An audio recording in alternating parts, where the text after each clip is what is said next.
Can we have a conversation about FBAs? Because at the end of the day, y'all are actual walking contradictions. Y'all are upholding another man's views and values on other black people who aren't American for what? And then y'all go on and be like, oh, well, they disrespect us and da da da da. We know this, but y'all really don't. You want to know how we know y'all really don't? Because everything is based offline. Y'all don't have experiences on your own to actually take from. Now me, I do. I've actually got discriminated against towards Caribbeans and Nigerians before. Do I hold that against them? No, because I met so many more that outweighs them. That's what I'm saying. Y'all don't actually have these experiences for real. Y'all hear it, y'all see it online, and then y'all automatically associate it with yourself. And then y'all go on these little tangents, weird prejudices, tangents, not realizing that you are upholding white supremacy. If you don't want to uphold white supremacy, you cannot have any type of hatred or prejudices against any other race. Because at the end of the day, you will be upholding white supremacy. So if you are FBA, and you claim to be a FBA, you uphold white supremacy. You do. You uphold it society-wise because you do it towards Caribbean and African people. You uphold it very sexist-wise because a lot of FBAs don't actually like to hear black women speak. Can we actually talk about that? How a lot of FBAs are actually men, and how the men who don't like to hear what we have to say, and the FBA women who are out there, they don't want to hear it either because they have internalized misogyny. At the end of the day, y'all are holding bits and pieces of standards that are all lumped up into white supremacy. All of it. You cannot battle white supremacy and then uphold it in the same sentence. It doesn't work that way. It doesn't. You cannot say that you are fighting white supremacy while you are calling Caribbean and African people tethers or teethers or whatever the fuck this shit means. Whatever the fuck it is. It doesn't solve anything. It doesn't help the black community either. And what I also noticed with a lot of FBAs, y'all don't do shit for the black community. Y'all have all this opinion and all this talk, but with nothing to back it up with. Just hatred. Just straight, plain hatred. Y'all are following another 50-year-old man's views. He's not even a politician. He has nothing behind him that is worthy of this follow besides being an internet personality. Y'all are listening to a person who do this shit for clout. Y'all are the weakest link of black people because y'all are so easily influenced. So easily influenced. You're literally no better than the Caribbean African people who do hold prejudices against black Americans. You're no better. You cannot call out those people while doing the same thing to those people. Like y'all walking literal like hypocrites. Y'all don't even notice it. It's how hypocritical y'all really are. As an African living in the United States, I used to share the same sentiment that Africans share about African Americans because I had a hard time when I first moved here. People used to always tell me, you're not black enough, you're an Oreo, you're secretly white on the inside, as if I wasn't literally from Africa. But I now understand after living here for 8 years that black in the United States is a very specific criteria and anything outside of that just doesn't fit. But I want to help African Americans understand that Africans coming to the United States are immigrants first and foremost. Then they are Nigerian or Senegalese or whatever country they're from. And then at some point they are black. But Africans don't put black high up on their identity well as much as African Americans do. And that is for legitimate reasons on both ends. And so when an African is coming to the United States, they're thinking to themselves, okay, I'm an immigrant here. I have to do my best for myself and my family back home. The sacrifices that took for me to get here were no light work, okay? So I need to really align myself with what's going to make me successful in this country. And because it's the United States, it's the dominant culture, which is white American culture. And so Africans are going to instinctively ally themselves with the culture that's going to give them the most success. I mean, African Americans even admit that they have to code switch to be successful here because that's what brings success. And so Africans are like, all right, we'll do that. And it also doesn't help that for a long time, Africans are fed a very negative view of Black American culture, and that's its own propaganda. But because Africans are so conservative and they're coming to a country where Black Americans have been labeled as the antithesis to this conservative traditional family values, they have, if anything, more in common with like Southern Baptist white racist people. But that aside, going back to identity markers, Black Americans put Black first and foremost, and then everything else goes below it. And so they're thinking when another Black people come to our country, they're going to want to integrate with us, the other Black people, because duh, Black comes first. And they get quickly disappointed in realizing that for Africans, Black and the identity and that coming is not first.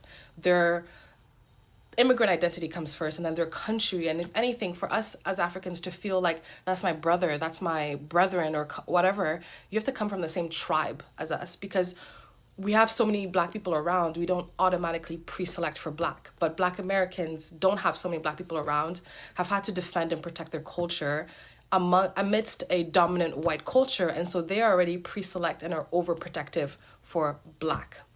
And so that's why I think at the core of it, there's like a deep misunderstanding because of not realizing that we put where we put our identity markers and what we put first and what we prioritize are so different culturally because of our differences in trauma, realistically. And so it does make sense that Black Americans will be like, oh, my people, my brethrens, come here.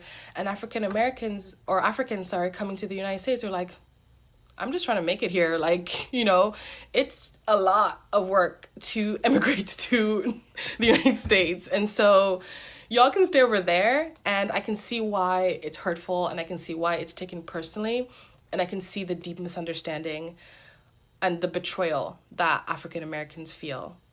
But it's unfortunate, and that's just a reality. But if we can talk about it from this perspective, I think we can get to a better understanding.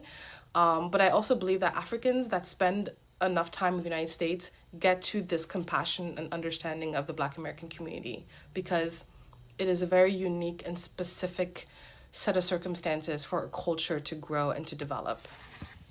Welcome back to Breakdown Friday. Joseph Ward, Patrick Irvin, Professor Carl Tone Jones. We are back. Sorry, missed last week. Had to do some traveling. So, yeah, man, we had to shoot a clip for last week, but I appreciate everybody who still tuned in and gave that clip a whole lot of views, and I appreciate y'all. But we back, and, it is what it is, right? Just like the young girl just said, it is what it is, right?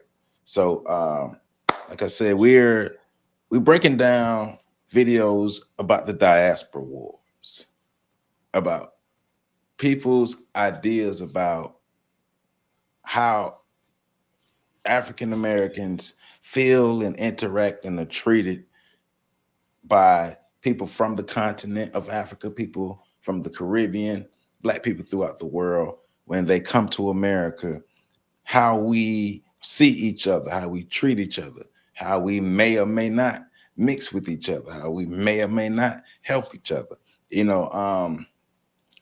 It's interesting, both of these videos. The first video, clearly the young lady, she mad at Tariq. She just didn't want to come out and say it. I don't know why why she even just tried to waste everybody's time trying to act like she was saying something intelligent and just come out and say she mad at Tariq. She just come out and say it. And the second young lady, who was the African immigrant, wow, she just basically she ended off by saying that they understand the perspective that they have when it's already tribalism in Africa.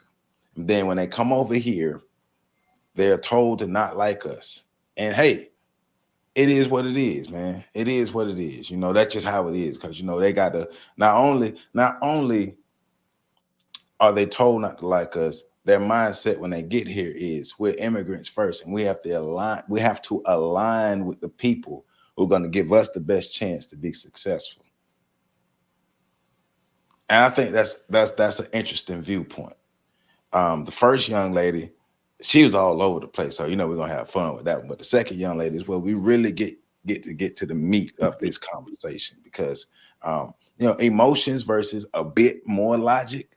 I'm not gonna say emotions versus logic, but emotions versus a bit more logic.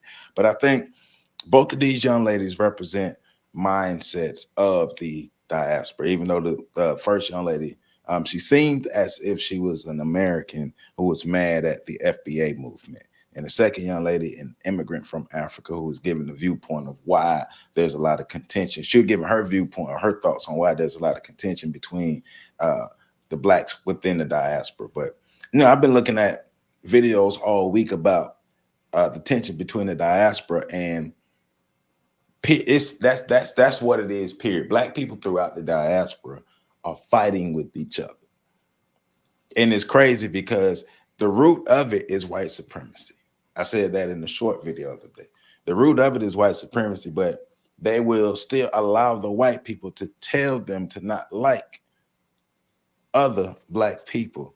But everybody knows that white people are the source of all our problems, even in Africa, throughout the Caribbean, all that stuff. When you trace it down to the root, it's white people, and everybody knows that. But we still choose to fight against each other. This is deep. The psychology behind this is deep. Sound like Flavor Flav. Wow. We really gonna do it like that? we know who the enemy is. The enemy keeps coming around every 2 years, every 3 years, and just slapping us in the face. The enemy come around, just slap you in the face and pee on your shoe. And then when the enemy leave, you go fight your neighbor because your neighbor got the same skin color as you, but your neighbor not from the same tribe as you. That's wild. Man, hey, let's jump into it, though. Let's jump into it. Pat, man, what's on your mind? What do you think about both videos and just the diaspora wars as a whole, man? So the first young lady was just, like you said, she was all over the place. There was a lot there, and I don't even know where to start with her, if I'm being honest. So I'm gonna fall back and let PC take the lead on her. I wrote some notes on her, but yeah, we'll get to her. I do think she don't really know anything about anything she was talking about. I don't think any of the words she used in her entire rant she has a good understanding of in terms of the order that she put them in. So just leave that there. That whole thing was just a big mess. I would love to talk to the young lady because I don't think she's communicated these ideas to anybody that will be honest with her and that could actually have that discussion with her. You should have seen the comment. Informed perspective. You should have seen the comment section. Everybody agreeing with it. Girl, you speaking facts, girl. Well, and that's why I said anybody that could actually have a real conversation with her.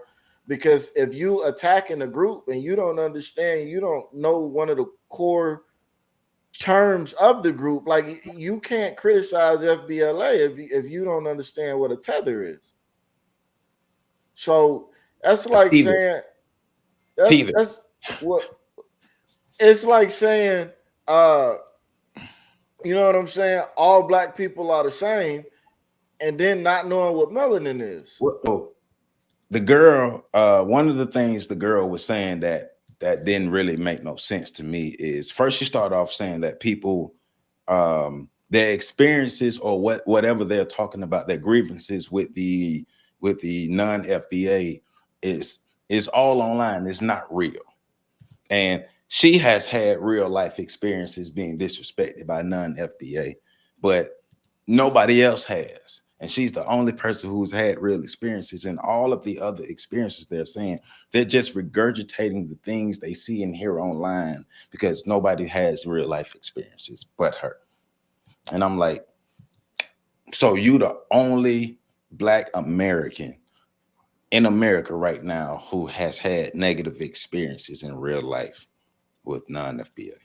It's what you're trying to get us to believe. Mm-hmm. Okay. Yeah. The lie she tells. Okay. And issues aren't addressed in real life. It's all online. So we just regurgitating stuff and we're following Tariq because, well, not we, but the people who she's talking about are following Tariq. And that's really all it is. They just regurgitating his ideas, you know, because he's such a horrible person. But, you know, she admits that there is a chance that Black Americans could be disrespected by a non-FBA. But nah, that ain't it, because y'all just regurgitating stuff online. And I'm like, but baby, actually both are true. But no, Joe, both are not true. Okay, help us understand, my brother. Go ahead. Well, because she's a black woman, and black women are never wrong. Oh, see, here you go. That's what a black woman said. The one that snatched that mic at that graduation. Yeah, that's what she said. That's the only thing that makes this thing make sense. That's the only logic that works here. Hey, but I'm like I said, I'm gonna let PC cook on that, because that, and we pre-cooked during the commercial break. But I ain't got, you know what I'm saying? Like, the other sister though, I think she touches on that I have been wanting Black Americans to pay attention to for a long, and not just me, I'm sure. I don't, when I say stuff like that, I don't mean it to come off like I'm the first person in the world to have these thoughts. But it is an uncommon thought amongst the community, which is the understanding of one of the reasons, a possible reason as to why Black people and immigrants move differently. Why the diaspora moves the way. I had a crump moment. I'm sorry, I crumped that word up. My fault. Why the diaspora is it works when you're talking about Pan-Africanism and all these other things, but the conversation for how to make it work on a micro level is so nuanced, and why we need to dig into those nuances, because now we're talking about group psychology, we're talking about power dynamics, we're talking about all these things that come into play where one group interacts in a new system that is dominated by another group, but there's a subgroup in that system that sees themselves as similar to the group that's coming into the system and wants to have some sort of familiarity or family structure, some sort of connection, right? With that new group, but that new group, new to the system, is saying, "Look, I'm trying to associate with power." Yeah. Mm-hmm. So but Black people struggle with that. So when we're having the conversations about Black people need to come together, Black people this, Black people, all that is true. But that conversation is a lot more nuanced than Black people just need to accept that Black people are Black and white people are only going, nah, for them, they grew up around nothing but Black people. You saying we both Black don't mean nothing to them. Right. Because they don't, like she said, they come from a place where race isn't the first marker that they use to identify themselves. Right. Mm-hmm. Now, the caveat though is they all know like white supremacy be messing stuff up in their country. Well, I'm not gonna say they all know, but if you know that white supremacy is the root cause of the turmoil in your country. People, the leaders in your country who buy into the system of white supremacy, who want the crumbs off the table, they're the ones who messing up the country. But by and large, it's white supremacy that's the root, right? Via the Black people who choose to uphold it and support it, their country is messed up. They come over here and then they still identify with the Europeans. They still identify with the oppressor. They still identify with the colonizers, all with the same mindset of, I know I look like you, but we're not the same. But power, I need to be down with you. I need to be down with you. It's a need for me to be down with you because I need to get my stuff together. Mm-hmm. But you know, when it go wrong, then they Black. Mm-hmm. Come on in here, PC. Come on in here, my brother. What you got to say, my brother? Add to it. Go ahead and cook, my brother. I'm going home. To the motherland, my brother. Bruh, listen, man. First of all, I'm gonna come to the first young lady last because that's a whole different dynamic to break down. I'm quite sure I lost some time that I won't be able to get back.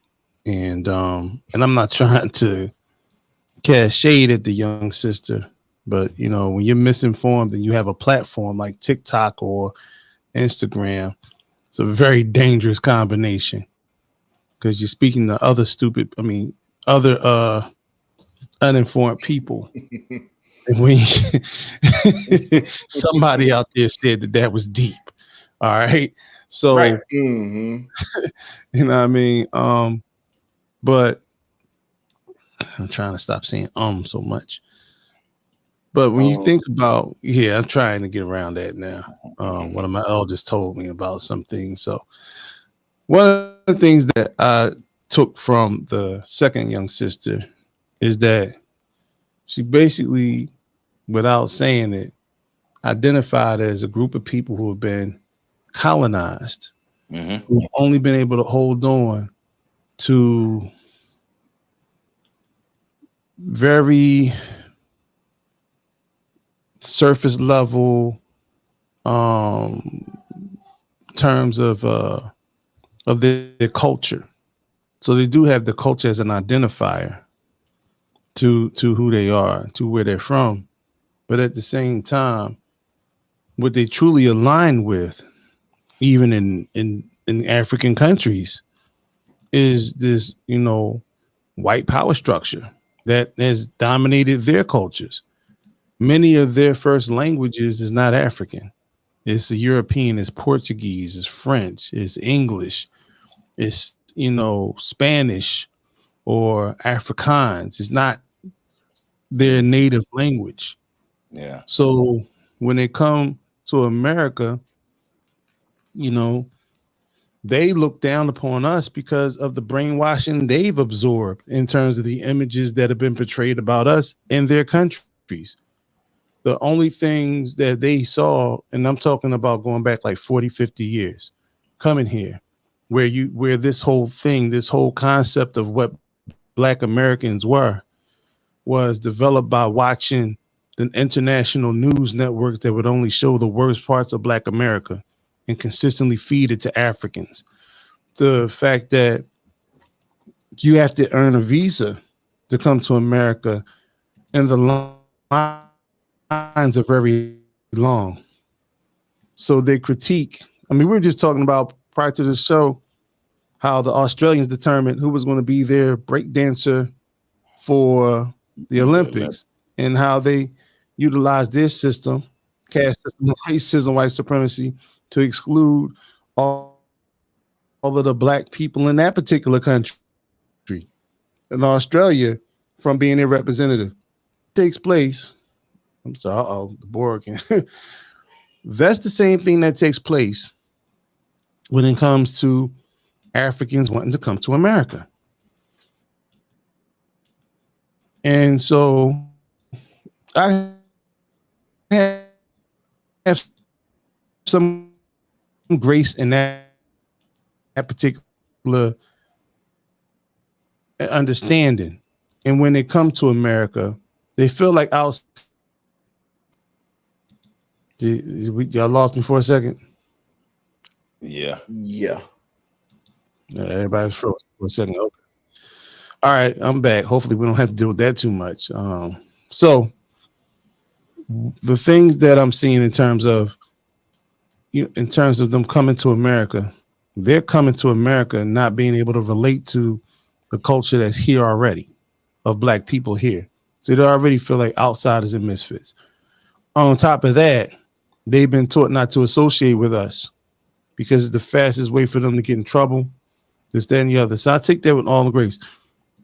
I still understand, though, a lot of those African countries had leaders, African leaders, throughout their history that should have given them more so. It should have allowed them to take in or understand more so how the system, the corrupt system of white supremacy works and the images it portrayed. Because the same thing happened here in America, where the only time we saw visions of people from Africa was when Sally Struthers was out there with poor and neglected children from Ethiopia on infomercials. Right. And we saw those images with flies and stuff buzzing around those children. And it gave us the impression here that African was the we even considered it a continent. We considered it a country of savages, and that needed to be helped and needed to be civilized. So you're right, Joe. The root of all of our xenophobia amongst Black people here in America and Africans even in Africa in different countries, because they don't even identify as African most of the time. They identify with their country and their tribes. That is latent in the whole concept of divide and conquer. Right. All right. And when Africans come to America, they want to align with a system of power. Patrick broke it down. I don't need to go any further into it. She said it. Yeah. So in that alignment, then anything that goes against that alignment, you're diametrically opposed to, which is Black people in America, who are the ones who, let's be clear about something. We are, although genetically speaking and ancestral speaking, we can go back to Africa. We're new people. We are a new creation of Black in America, with Black, like we're literally a combination of the best of those who came to America and was able to survive the transatlantic slave trade and the barbarian treatment of the Europeans. That in terms of and then the mixture of all the different cultures, the different races, or the different ethnicities within Africa, the different nations, that brought us up. That elixir created us. And so we are foundationally Black American. In that answer. And I don't think there's anything wrong with that and identifying with that. I think one of the things that gets mistaken when Tariq Nasheed speaks about these things is that people who come from different nations believe that they can have an input in terms of what goes on in our community. We don't have any input in what goes on in Ghana. We don't have any input in what goes on in Nigeria. And I love my African brothers and sisters. I want to say that plainly. I have a lot of good brothers and sisters who I talk to, I have built relationships with over the years. So, I want to be clear about that. But just like they have a right to their national identity, this is nationalism for Black people who were born and created in America. Now that other little girl. Did you want to jump in first, Joe? Because I saw you put your finger up. I forgot what I was going to say. All right, it'll come back to you. Yeah. But that other little girl, poor misguided soul, that young sister needs to actually sit at the feet of an elder, a jegna, who can point her in the right direction. She's trying to bring a whole lot of stuff into a conversation she's not prepared to have. She's angry. She's not, you can look at the sister. She's not a desired sister by others. Yeah, Tariq Nasheed probably reminds her of the type of men that she's attracted to that would reject her. So it's just what it is. It's the and that's just part of the psychology that comes with that. It's like when you work with a child and the child instantly dislikes you, and you've never met that child a day in your life. The psychology that comes from that is you remind that child of somebody that they don't like for whatever reason. So, it's hard to go into because she was confused. And you could tell she started off with an idea.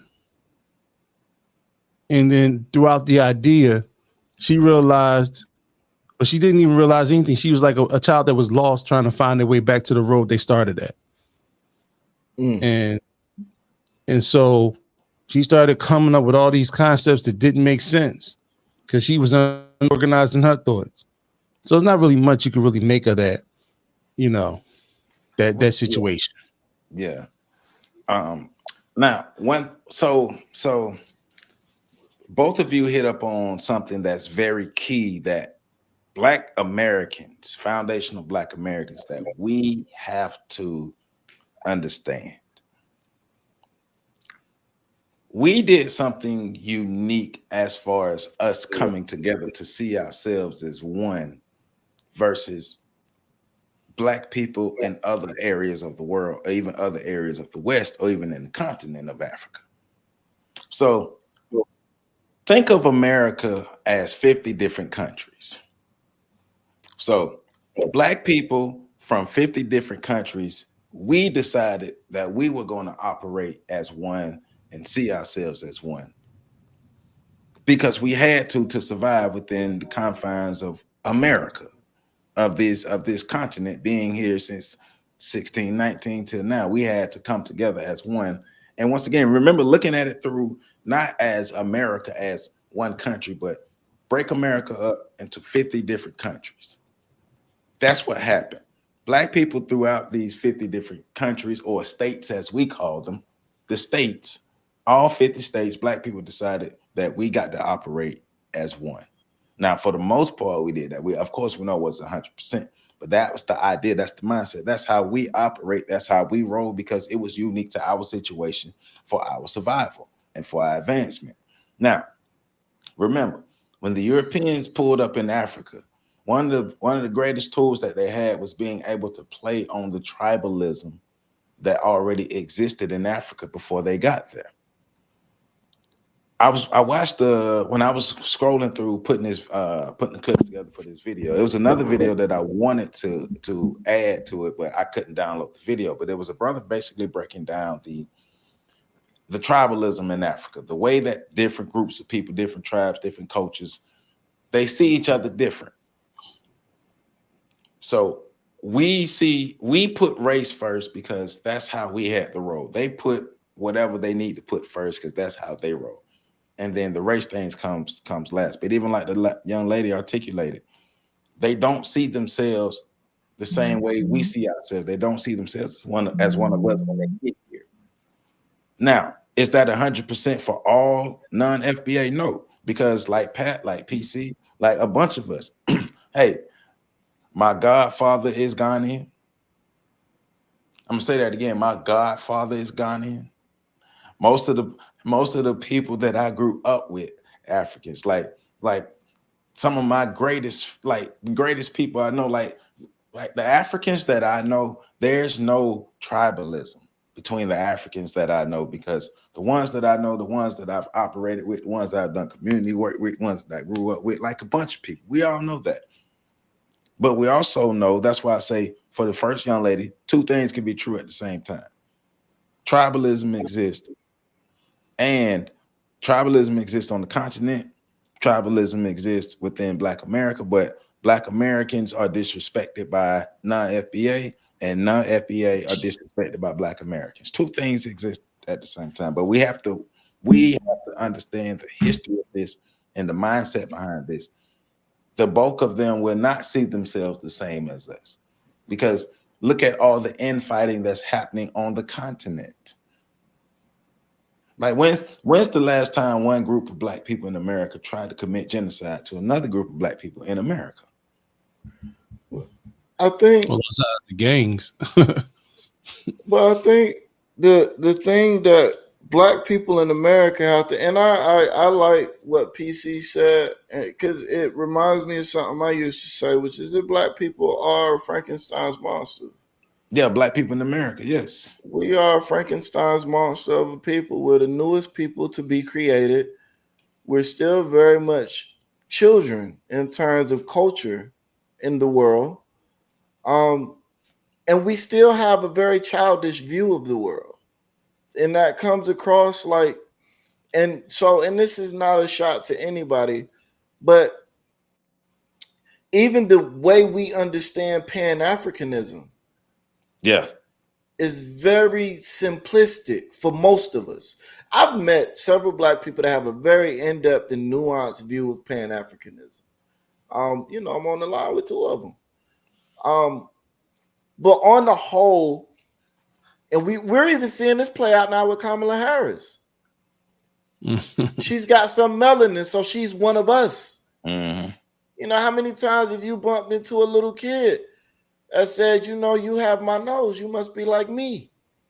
Or you see, they find some real, you as an adult, you understand this to be an insignificant thing in the grand scheme of what the child is connecting. We see this all the time. But for whatever reason, because of our youngness in terms of our cultural maturity and our global perspective, we see other people. It's funny too, because I know I'm on a tangent. I'm being real murder moot right now. But it's funny too, because like my boys and I, we're watching the Olympics, right? And it was like, and then we're watching the show on Netflix with the Black people with powers, right? Good show, by the way. I forget the name of it, but we noticed you can't necessarily say all Black people across the spectrum look the same no more. Black people from the UK have a distinct look now. They don't look like Black Americans. Black people from France have a distinct look. They don't look like Black Americans. And to my eyes, yes, those people could be relatives. I'm not saying they look that different. But I am saying that when you really sit down and pay attention, 20, 30, 40, 50 years ago, we used to say that you couldn't really tell the difference between a Black from the UK and a Black from America.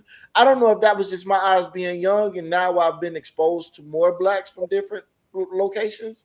But nowadays, you can look at them and you can see, you might not know where that Black person is from, but you know that they're not a Black American.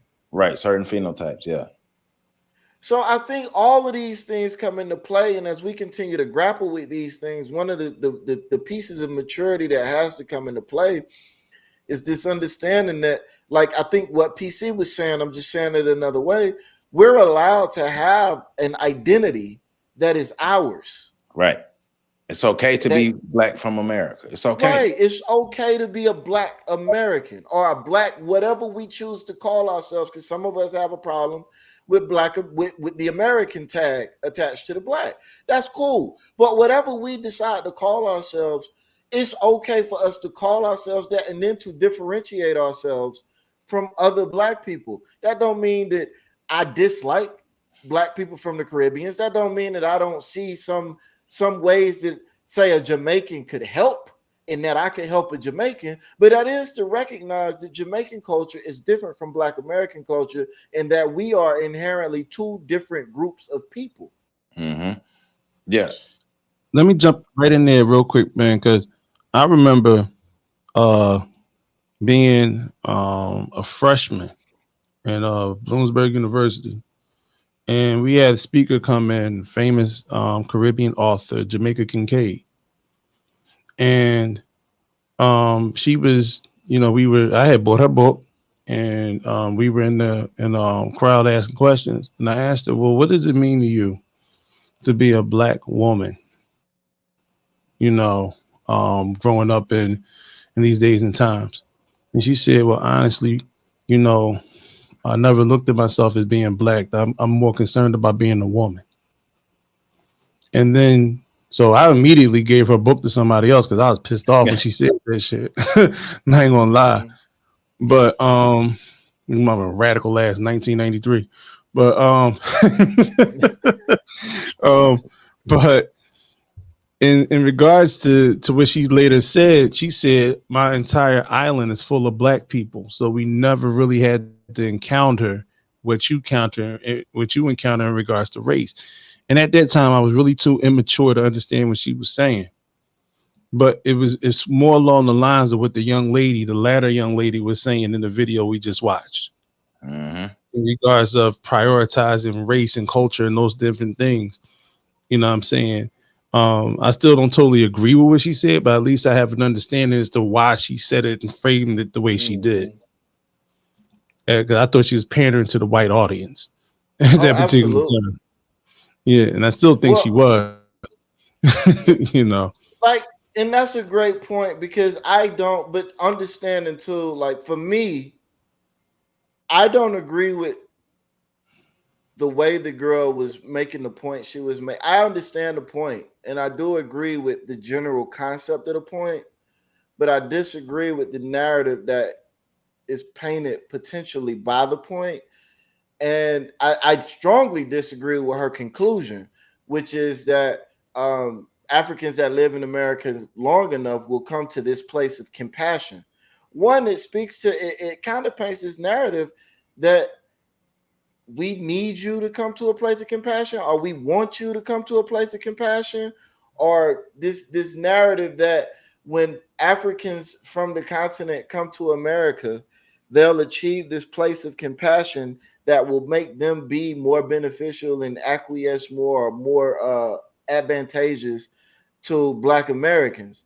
And I disagree. I disagree with that whole line of thinking. One, I don't think that living in America makes African immigrants more compassionate. If anything, I think it hardens their stance, because as they align with white supremacy and reap the benefits of that alliance, it perpetuates further hatred. Right. So it doesn't even make sense. But then on another level, how does that compassion benefit Black Americans? And do Black Americans really want them to be compassionate? I don't think we do. Well, that's what I was just about to say. I was just about to say, because okay, you have the compassion, but the compassion never turns into anything tangible. Because think about, why are we having this conversation in the first place? Well, you think about. I'm sorry, Joe. No, go ahead. Well, you think about it too, right? Well, first of all, it speaks from a place of it speaks from a place of thinking that you're better than us. Right. So you have to sort of not to say that. Right. Right. But that's what it is. We're better than you because we were able to get closer to white people than you. So we're better than you. Because look at, like you said, the sacrifice that we've made. Hey, lady, don't come over here talk about sacrifice like you're the only one that's sacrificed. And that's one thing I don't. Go ahead, Joe. I'm sorry. That's one thing I don't like when I'm talking to people who've immigrated to America. They make it seem the image that they have of Black Americans is the same old. We lazy, we ain't do nothing, we crying about nothing. And everybody else, even the immigrants, could come over here with nothing and then do better than us. And that's us not understanding how the government works and not understanding. Now we know, now the secret is out. Now with this election, we know people be getting money, people be getting government stipends, people be getting help from the government. Now we know that. And it's out out in the open. Yeah. Right. Yeah. But I remember having conversations like 5, 6, 7, 10 years ago with people, and people from other races, other countries, and I'm having to educate them on government funding and government help to people, and the government took from us and gave to you. Like, so don't come up here talking about we're lazy, we don't need this, we don't need that. Like, you all are here in America because of the destructive mindsets of the people in your people in your countries. All Black people throughout the African diaspora have destructive mindsets. All of us. Your destruction was so bad that it caused you to have to come over here. Our destruction is bad, but where we going? We ain't got nowhere to go. So we got to make it right. We got to stick here and make it right. You all have places to go to escape it. We have nowhere to go, so we have to make it right. I.e., that's how you all are able to be here in the first place. Because like I said earlier, throughout the 50 states, we had to look at ourselves as one and come together and create something that was advantageous for ourselves, which turned out to not just be advantageous for ourselves, but advantageous for Black people throughout the diaspora. Well, we definitely made it where this is a desired location for Just saying. people of African descent because of the things that we did and fought for in this particular country, which even inspired independence movements throughout those countries as they fought off colonization. Every one of the African leaders pointed to watching the American freedom fighters and taking their cues from there and their inspiration from there. Here I go again. But I'm gonna go back to something you said a few minutes ago, Joe, about what's happening with all these immigrants that are coming in now and how they're receiving all these stipends, money, and things of that nature. Because I stumbled across this about 12, 13 years ago when I was arguing online with a white supremacist. And they were talking about how their people were coming to America with nothing. They were able to build themselves up. And I started saying, how in the hell could you just come here with nothing and then you end up with an art gallery or a music studio and all those different things? You taught people how to dance, classical music. So I started researching and I learned about tax treaty laws. Because I went through the IRS tax codes, all the entire code. I couldn't find it. But I started learning about tax treaty laws. And tax treaty laws are just what you said. When immigrants come to this particular country, they are offered a stipend. They are given 10 years, typically they average about 10 years tax abatements where they don't have to pay taxes when they come here. They get to access liens removed so that they can operate businesses that we're locked out of, corner stores, bodegas, and so forth. So when you see other groups come here, they are sponsored to come here to America. And that all started based on policies going way back to the end of the Civil War in the Reconstruction era, when all the skilled laborers who were black left those plantations and started building up other towns. And so that's how they put together, I'm trying to think of the act, but there was an act where they invited all of these different immigrants, bring us your hunger, your tired, your huddle masters yearn to be free, to Ellis Island and all the other shit. That was part of it, because they needed to build up a skilled labor class, because American towns were falling apart and they had to pay black laborers and they didn't want to. Sound familiar, don't it? Right. So Borders are. So when you look at what we've been able to build here, and the fact that foundationally black Americans were able to create the environment that made it possible for other people of color, be it African or Latino, to come into this country and have opportunities in the neighborhoods that we live in. Because you don't get busted into white neighborhoods. You don't get busted into Jewish neighborhoods. Yep. You get set up in our neighborhoods. And so I think there needs to be some understanding. I think there needs to be some more grace. And I think people need to let go of their arrogance. And I think, honestly, too, when we look at this whole dynamic, we need to let go of our cowardice, because it's easier for us to fight each other. Because as you said, Joe, we're scared of what that white man going to do to us. I'm just saying, trying to paint Kamala as black. I'm just saying, but like you're saying, to add on what you're saying, man. So we are quick to go against each other, and it's like we understand why we do it, but we just can't help doing it, and that's throughout the diaspora, and it's the extent of the impact of white supremacy on the minds of African people globally. Well, we also have to take accountability too for what we've allowed to happen. Right. But that's what I'm saying. We've allowed everybody to come in and carve a piece of our culture and then denigrate it. But when things are done for those other cultures, they treat those cultures with respect. Right. They have prestige. They're not going to denigrate their cultures. When they're getting rewards, things they reach back to their people. We try to be we are the world. Hey. And that's what we suffer from, because we need to own whatever programs that we put together. We need to own our institutions, and we need to make people respect those institutions the Hey, same way. what's white So supremacy's greatest invention? that But another thing that because this is about what we're talking about is education. We need to know better. We need to understand better. But when we think about because when we think about it, we only think about it in America. And for a long time, we only thought about it as that street thug. But now, even in America, that has expanded to, hey, even the politicians, even somebody running for president, right? Even your mayor, even your pastors, even your parents, right? But wasn't just made in America. They just didn't use the same terminology. That mindset was created throughout the diaspora. That's why we still fight each other to this day. That's why they were able to not even just play on the tribalism, but even enhance it and make it worse.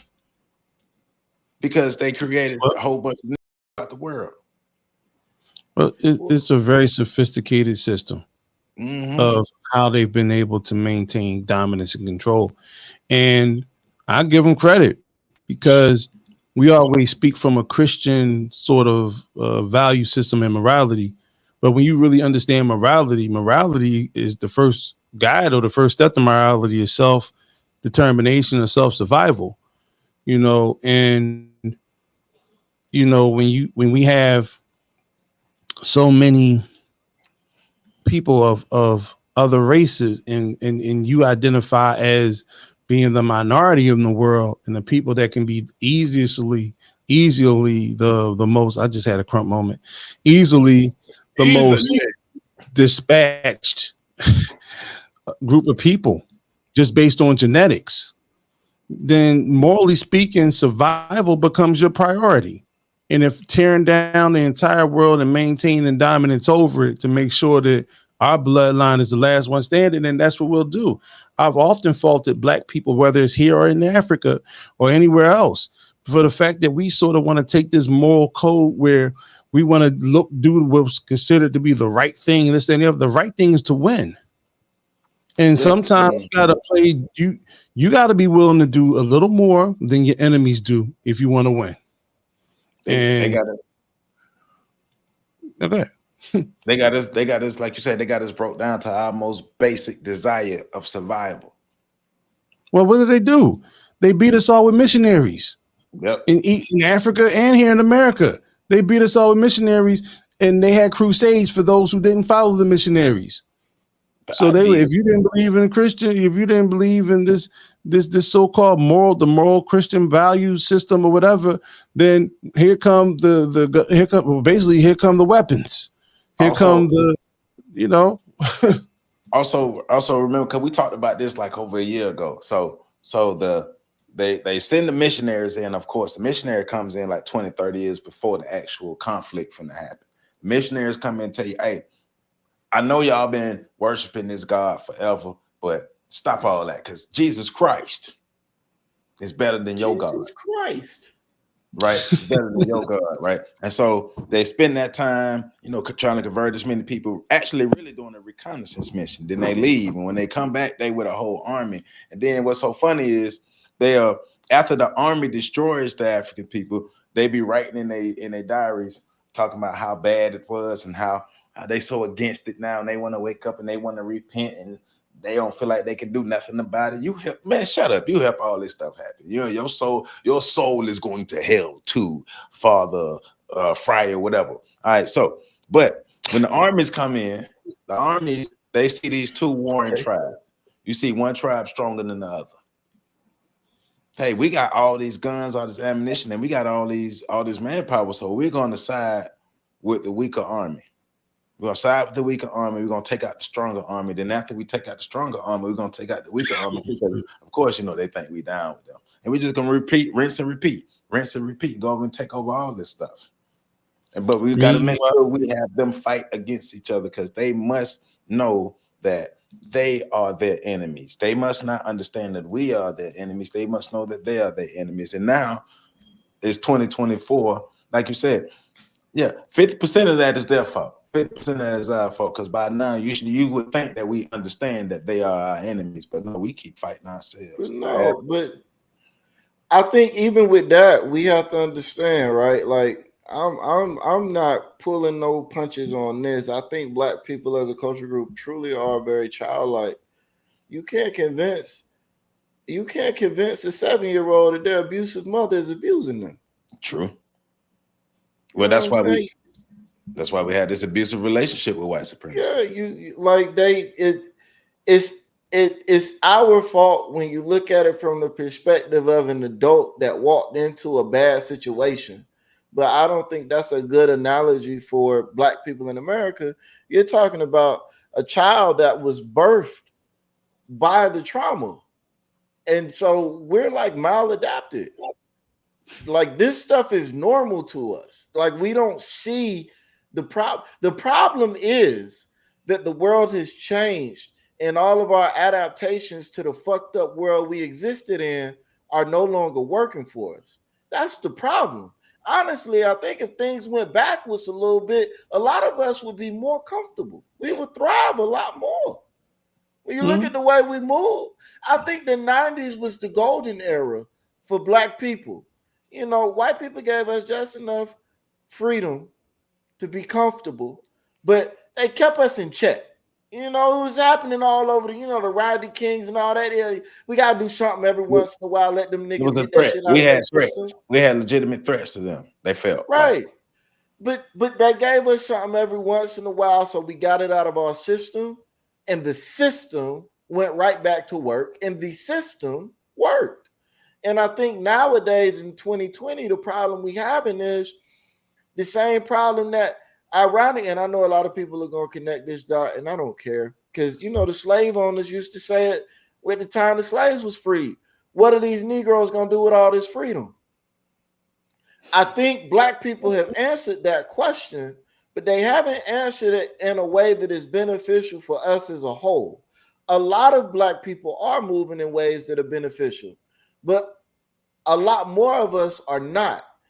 And so we have to have that conversation about, even in terms of, okay, how do we identify what's beneficial for us as a whole, and how do we not? And should we try to uplift those black people that are in a truly desperate situations that don't see a way out of it? How many resources do we dedicate to uplifting those people? Because all of that then becomes different schools of thought about how we handle our own internal struggles. But I think the very first thing that has to happen is we got to understand we are like, look, Darth Vader said it best. Luke, I am your father. White people are our daddies and our mamas, and they beating us and abusing us. And as painful as that is to hear, to all of the black people saying black men or the black women, we the first on the earth, and we're the first, and we're the originals, and we to this, and we to that, and we to this, and we to that. All that is true genetically, but culturally, that's not true for you. I literally just basically said that in a video that was put out on Tuesday when I was profiling the Francis Chris Wellington speech about, genetically, yes, white people know genetically that they're not dominant, but they dominate us physically because they can. Right. And even those types of distinctions require a level of complexity of thought that I'm not sure enough of us. I know a lot of us can, but I'm using that operative word. Enough of us can really understand. Well, yes. Well, because think about PC. You already know about this. We've had these conversations so many times where people in the comments are mad because we say that white people are supreme, white people are dominant. No, they're not. We're the first people. We got the most melanin. We are the mothers of the civilization and all these things. So you're right. They're not being able to delineate between genetically dominant and actually physically dominant. The signs that if we ever get to that place of past this arrested development, because we're arrested in it right now. We're stuck here. We're not moving forward in our development in regards to the maturity level. The first sign would be when we can actually take the details and start piecing them together and not infuse it with our emotions. And when you see the emotional responses, then you can't have a rational conversation. You know, like take this presidential election. I know we're not talking about that, but just take it for whatever.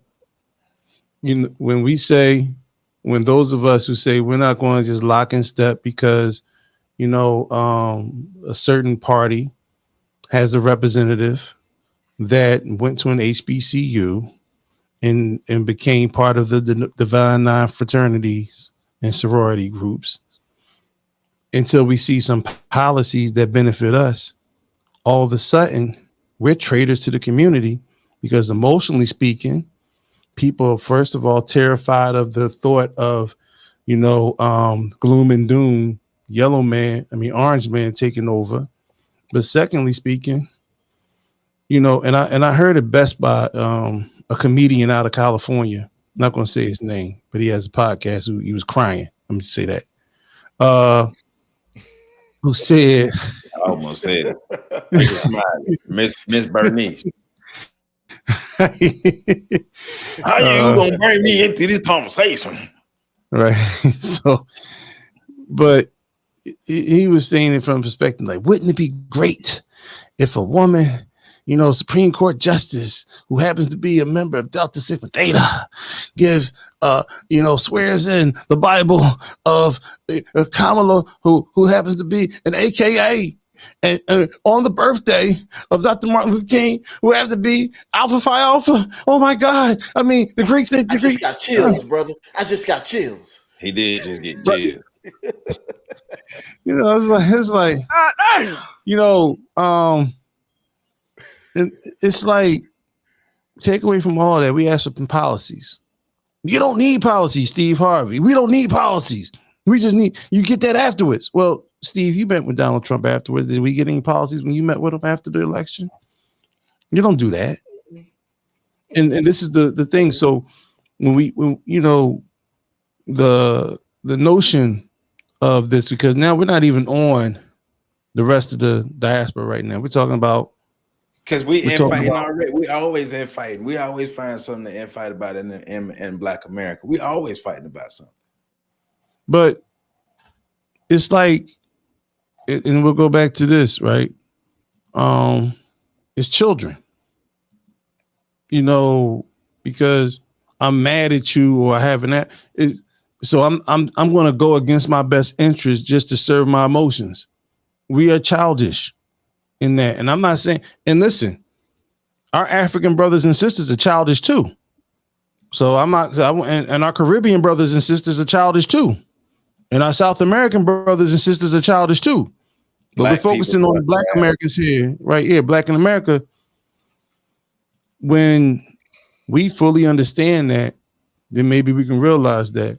But there's a level of sophistication, because in our development, we also have to understand we're currently being warred on. So Pat, you asked this question a few years ago. You said, we talk a lot about the chemical warfare that takes place in our drinking water, the foods we eat, the GMO and all that stuff. At some point, we have to look around us and see the cumulative effects of what that has done. When you can concentrate all the fluoride, all of the toxic water, the contaminated water from lead poisoning and things, that when you can do that to a group of people and then infuse their community with drugs and all sorts of substances that they're in, when you combine all of that, it does retard your ability to have effective cognitive functioning, to have the ability. So you can articulate, but can you think fast enough, compute enough, articulate enough to even understand and grasp the concepts that will allow your people to handle the adult matters of a community with the best interest of achieving tangible, not these, not these what they call it, those awards that don't mean any damn thing. Get you a street named after you. Right. Well, just symbolic. Symbolic, right? Not that we want a symbolic moment, a climactic moment, but we want something with tangible regard and tangible regards to Black people. When we can actually get to that point, then we can start dictating how the rest of the world treats us. Yeah. Yeah. I mean, our dysfunction is just on display for the world as a whole within Black America and throughout the diaspora. Our total dysfunction is happening in front of the world. And everybody's guilty. Everybody, all Black people. Well, yeah, all groups of Black people. Of course, not everybody and within all groups of Black people are participating, but all groups of Black people are participating in this. And all groups of Black people have been participating in this. And yes, not only are Black Americans young, childish groups of Black people, you have other groups of Western Blacks who are young, childish groups of people. And Black people, period, are childish. We're childish. Black people, period, throughout the diaspora are childish. That's why we are still in the positions, in the predicament that we are in, because the Europeans, the Asians, the Arabs, all other groups of people understand that they can manipulate us into fighting each other. They can convince us to fight each other. They all know that. And they all do it. They all use the tactics. Like I stay looking at different news outlets about what's going on in Africa. And it's a lot of bad stuff going on. It's a lot of bad stuff going on. The Black people in the Caribbean. Look at what's happening in Haiti with barbecue and all these other people. Like Black people are literally, we're doing everything we can to dominate other Black people, because like both of y'all said earlier, we scared to go against white people because we already know what it is, because they are daddies. Of course we scared to fight our daddies. Right? Which is sad. But we're gonna talk like we're gonna whoop some. We ain't gonna whoop no, we're gonna talk like it. And even to that, because I think it has to be said, and it's not even on a physical level, because and that shows the immaturity as well. Because you already know there are a lot of Black people gonna hear this and be like, I ain't scared of white people. I'll whoop a white person. You might whoop an individual. Yeah, and that's exactly what I'm saying. It's like, yeah, okay, collectively, you might put on your goon gloves and throw some hands. All right, cool. Ain't nobody saying you won't do that. A child will swing at anybody. Yeah. But will you take the time to come together as a collective and to be willing to be a legitimate threat? To be willing to lose it all? I ain't talking about being willing to die for it, because my philosophy, I think being willing to die for something is easy. Once you die, it's over. That's it. Are you willing to live for it? Are you willing to really live this life of, okay, I'm going to make my community as viable and successful as possible, and I'm going to do whatever it takes to make that happen, even dealing with all of the threats? Because last resort, everybody be so quick to think, man, if you step this far, that's a last resort. They're going to put you through some bullshit first. Yeah. Are you willing to live through all of that to get to the release of death? Nope. And that's where we run into the problem. I think if they was just walking up people in the face, it'd be a lot more people willing to engage. But people don't want to deal with that. They don't want to deal with the in-between. They don't want to look at, we're seeing it right now, the men and women discussion, right? Men ain't scared of a woman doing something to them physically or putting them out of commission, or even the government. They're not afraid of dying. They're afraid of living with the shame of an accusation. They're afraid of the social turmoil, the social consequence, the emotional trauma. That's what scares people.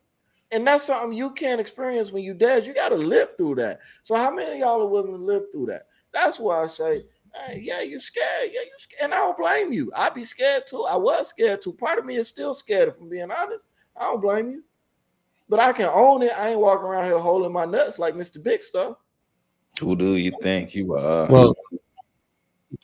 Well, what they say is the coward and the hero both feel the same about a situation, but it's what they do that determines whether or not they stay a coward or they actually become the hero. And they say, a brave man dies once, but a coward dies 1,000 That's times. 1,000 deaths. Yeah. So, when we go through this, and we have all put ourselves on the line. Like I said a couple shows ago, people don't know our story in regards to how we have actually put ourselves in harm's way. For the just for the chance that we can be around to liberate the hearts and minds of Black people. But like you were saying, a child doesn't understand that. And you know what a child does understand? When their mother says, wait until your father comes home. And a lot of Black people are terrified. They are waiting. That's great. They're waiting for the white man to come home because they're waiting on the white man to change his mind and his heart and treat us better. We are waiting. And we're going to be waiting for a long time. Which one going to happen first? White man going to treat us better or Jesus come back? Which one happened first? I don't know. I mean, ain't they kind of the same thing, though? Because for a lot of y'all, Hey, well, Caesar Bronya. It's not Caesar Bronya. Hey. But but all in all, one of the main things I hope you all are getting from this particular video is we've been all Black people throughout the diaspora. We existed in tribalism before white people showed up. Black people on the continent existed in tribalism before white people showed up. White people exploited it, made it worse. White people brought Black people to America. Black people in America, yes, we have tribalism the same, but the difference between us is the people throughout the 50 states had to come together and become one for survival. So with that mind state, we believe that all other groups of Black people should come together, even though, because remember, like Stokely Carmichael said, I believe it was him, but it might have been Dr. John Henry Clark, but all of the ideas of Pan-Africanism, because we talked about it on the Breakdown Friday, all of the ideas of Pan-Africanism were developed outside of the continent.